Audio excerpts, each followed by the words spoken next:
கவிஞர் காசி குமரேசன் எழுதிய ஒரு கூட்டுப்புழுவின் கிரகப்பிரவேசம் நூல் வெளியீட்டு விழா நடைபெற்றது. சோலை பதிப்பகத்தின் சார்பில் கவிஞர் காசி குமரேசன் எழுதிய கூட்டுப்புழுவின் கிரகப்பிரவேசம் நூல் வெளியீட்டு விழா கோவை திருச்சி சாலையில் உள்ள TBH விஸ்தா ஹைட்ஸ் அடுக்குமாடி குடியிருப்பின் ஆல்கோ கூட்டரங்கில் நடைபெற்றது. சென்னை இலக்கிய சோலை திங்கள் இதழ் சார்பாக வெளியிடப்பட்டது. விழாவிற்கு சிறப்பு விருந்தினராக கோவை ரூட்ஸ் நிறுவனங்களின் மனிதவள மேம்பாட்டுத்துறை தலைவரும் சச்சிதானந்த ஜோதி நிகேதன் பன்னாட்டு பள்ளியின் செயலாளர் சொலின் செல்வர் சிந்தனை கவிஞர் கவிதாசன் கலந்து கொண்டு புத்தகத்தை வெளியிட்டார். கோவை பாரதியார் பல்கலைக்கழக மகாகவி பாரதியார் உயராய்வு இயக்குனர் பேராசிரியர் சித்ரா முதல் புத்தகத்தை பெற்றுக்கொண்டு வாழ்த்துரை வழங்கினார். SBI லைஃப் இன்சூரன்ஸ் நிறுவனத்தின் முதுநிலை மேலாளர் சிவகுமார் அன்பழகன் விழா பற்றி தொகுப்புரை வாசித்தார். விழா முடிவில் ஏற்புரையும் நன்றியையும் கவிஞர் காசி குமரேசன் வாசித்தார். அனைவருக்கும் வணக்கம். இன்று கவிஞர் காசி குமரேசன் அவர்கள் எழுதிய ஒரு கூட்டுப்புழுவின் கிரகப்பிரவேசம் என்ற நூலை வெளியிட்டு சிறப்பித்திருக்கிறோம். இந்த நூலை பாரதியார் பல்கலைக்கழகத்தின் பாரதி உயராய்வு மையத்தினுடைய இயக்குனர் பேராசிரியர் சித்ரா அவர்கள் பெற்றுக்கொண்டு சிறப்பித்திருக்கிறார்கள். ஆக இந்த நூலை எழுதிய கவிஞர் காசி குமரேசன் அவர்கள் தன்னுடைய சிந்தனைகளை எல்லாம் செதுக்கி மரபு கவிதைகளாக தமிழ் சமுதாயத்திற்கு பயன்படக்கூடிய கவிதை நூலை இங்கே வெளியிட்டிருக்கிறார். அவரை அன்போடு நாங்கள் பாராட்டி மகிழ்கிறோம். கவிதை ஒரு மனிதனை வாழ்த்தும்.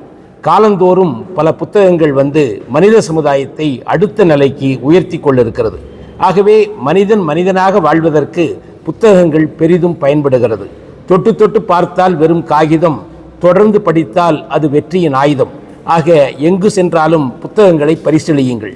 புத்தகங்களை வாசிக்கிற பொழுது நாம் புதுவாழ்வு பெறுகிறோம். அந்த வகையில் இன்று வெளியிட்டிருக்கிற இந்த நூல் பலருடைய கரங்களிலும் அகங்களிலும் ஒளியையும் முன்னேற்றத்தையும் ஏற்படுத்தும் என்பது உறுதி. ஆகவே இந்த படைப்பாளியாகிய குமரேசன் அவர்களை உங்கள் சார்பாகவும் என் சார்பாகவும் கைகொடுத்து வாழ்த்தி மகிழ்கிறேன். நீங்கள் நூல்களை வாசியுங்கள், வாழ்க்கை உயர்த்துங்கள். பாராட்டுக்கள். மாணவர்கள் இன்று இளைஞர்கள் அதிகமாக சோஷியல் மீடியா என்று சொல்லுகிற சமூக வலைதளங்களில் அவர்கள் சிக்கி தவிக்கிறார்கள் என்பதை அனைவரும் சொல்லுகிறார்கள். நாம் தான் அவர்களை நல்வழிப்படுத்த வேண்டும். அதற்கு பெற்றோர்களும் ஆசிரியர்களும் படைப்பாளிகளும் புத்தகத்தினுடைய பெருமையை அவர்களுக்கு எடுத்துச் சொல்ல வேண்டும். ஒரு நாளைக்கு ஒரு வரிதான் முடியும் என்றால் ஒரு ஆத்திசூடியை வாசிக்க சொல்ல வேண்டும். 2 வரிகள் முடியும் என்றால் ஒரு திருக்குறளை படிக்க சொல்ல வேண்டும். 3 வரிகள் முடியும் என்றால் ஒரு முன்னேற்ற சிந்தனைகள் அவர்களுக்கு தேவை. ஆகவே வாசிப்பு என்பது குறைந்து வருவதை இந்த உலகம் ஏற்றுக்கொள்கிறது. அவர்களை நல்வழிப்படுத்த இது போன்ற புத்தகங்கள் உறுதுணையாக இருக்கும் என்று நாங்கள் நம்புகிறோம். நான் காசி குமரேசன், சேலம் உருக்காலையில் துணை பொது மேலாளராக பணியாற்றுகிறேன்.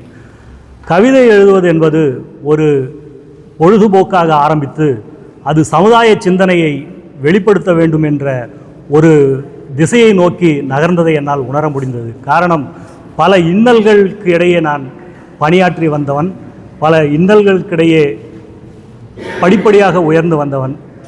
ஆகவே அந்த சமுதாய இன்னல்களை நேரடியாக கண்டு அதை தாண்டி வந்தவன் என்கிற காரணத்தினால் இதை பற்றிய ஒரு விழிப்புணர்வு அத்தனை வாசகர்களுக்கும் கொண்டு செல்ல வேண்டும் என்று எத்தனையோ படைப்பாளிகள் இதை பற்றி எழுதியிருந்தாலும் நாமும் ஏன் அதை செய்யக்கூடாது என்கிற எண்ணத்தினாலேயே பல சமூக சிந்தனை கவிதைகளை எழுத ஆரம்பித்தேன்.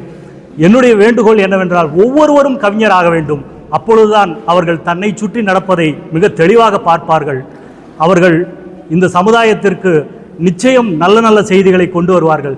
நான் ஒரு நாள் ஒரு செய்தி கொண்டு வர முடிந்தது என்றால் இதுபோல் கோடிக்கணக்கான கவிஞர்கள் உருவாகி கோடிக்கணக்கான நல்ல செய்திகளை உருவாக்கி இந்த சமுதாயம் சீர்படும் என்றால் அதைவிட பெரிய பாக்கியம் என்ன இருக்க முடியும். ஆகவே நான் எனக்கு கிடைத்த இந்த வாய்ப்பை பயன்படுத்தினேன் என்று தான் நினைக்கிறேன். ஐயா அவர்கள் கூறியது போல நான் என்னுடைய பணியை சரியாக தான் செய்திருக்கிறேன் என்று நினைக்கிறேன். அம்மா அவர்கள் குறிப்பிட்ட பிறகுதான் தெரிகிறது நான் சற்று சிறப்பாகவே செய்திருக்கிறேன் என்று.